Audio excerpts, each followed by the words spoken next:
अस्सलाम वालेकुम मेरे प्यारे दोस्तों, कैसे हैं आप जनाब।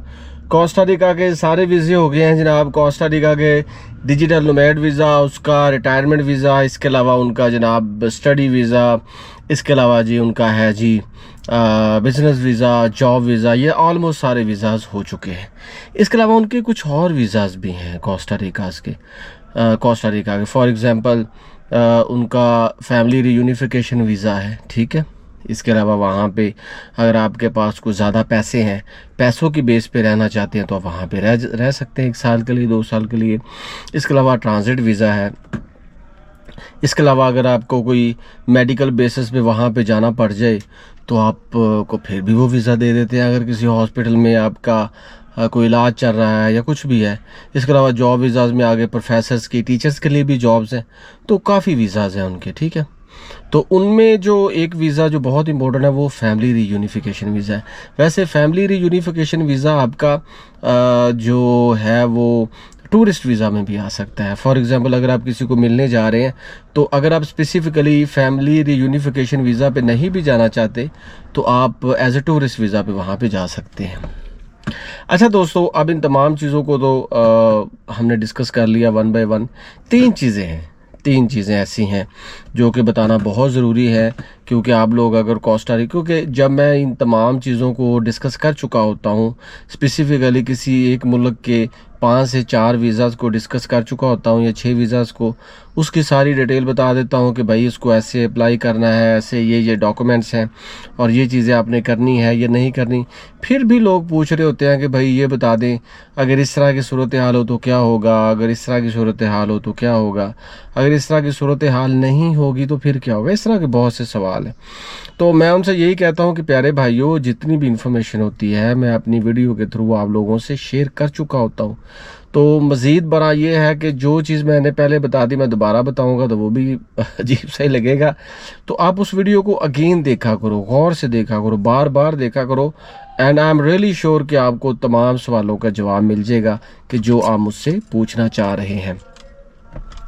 पहली बात। दूसरी बात ये है कि कोस्टा रिका की एक चीज़ है कि या इनकी जो एम्बेसी है वो पाकिस्तान में नहीं है, ये ज़हन में रख लें। ना ही इनका कौंसलेट जनरल यहाँ पे है, ना ही इनकी एम्बेसी है पाकिस्तान में कहीं भी, कराची, इस्लामाबाद, लाहौर, पिंडी, पेशावर, किसी भी सिटी में नहीं है।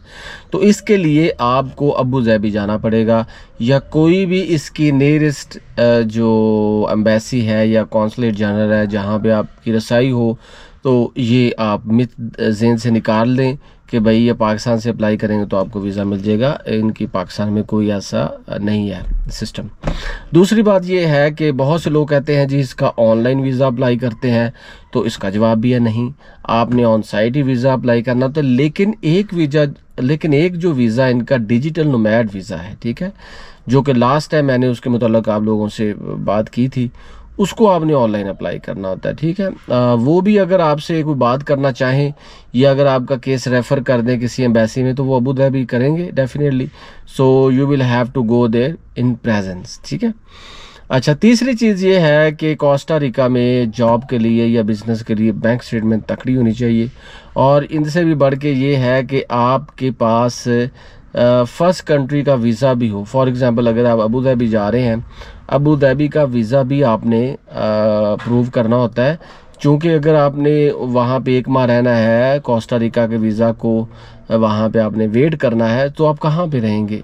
तो फिर डेफिनेटली फिर आपके पास अबू धाबी का भी वीज़ा होना ज़रूरी है, बल्कि बहुत ज़रूरी है।